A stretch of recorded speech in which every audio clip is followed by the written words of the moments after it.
Bueno, el mensaje que quiero trasladar es un mensaje de confianza. Sé que estamos pasando por un momento económico difícil, es una coyuntura que superaremos sin duda, y lo que quiero es trasladar un mensaje de confianza en Aragón y de confianza en la capacidad de los aragoneses. Bueno, en primer lugar, Felipe González y Jacques Delors han sido unas personalidades extraordinariamente importantes en la integración de Europa y en la integración de España en Europa. La integración de Europa, la construcción de Europa, sin duda es el proyecto político más importante de nuestra generación. Y en esa construcción europea, y especialmente en la vinculación de España con el proyecto europeo, Felipe González es una pieza fundamental.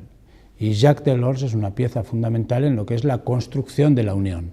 Venimos de una comunidad económica y pasamos a una Europa unida, y estas son dos personalidades que han tenido una gran trascendencia en todo lo que significa la moderna construcción de Europa.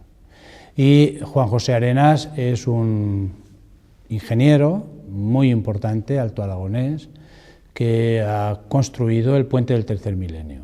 Ha construido muchos puentes Juan José Arenas, pero posiblemente su obra culminante, el récord, es el puente del tercer milenio, que efectivamente es un récord del mundo en puentes de hormigón. Esta ha sido una etapa muy importante de Aragón, ha sido una etapa de estabilidad política en primer lugar, y en segundo lugar hemos resuelto algunos problemas que teníamos planteados, como es la reforma de nuestro Estatuto de Autonomía.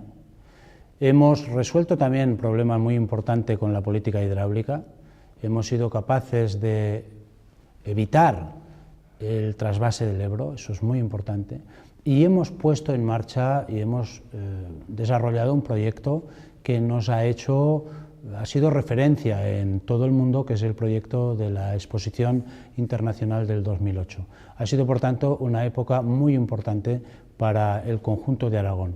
Ha sido una época de, insisto, estabilidad política, y ha sido una época de un gran crecimiento. Aragón ha crecido un 30% en el PIB, es decir, en la riqueza que tiene el conjunto de nuestra comunidad autónoma. Ya sé que ahora estamos en un momento de crisis, pero el conjunto de estos últimos años ha sido un conjunto de crecimiento, de desarrollo y de estabilidad.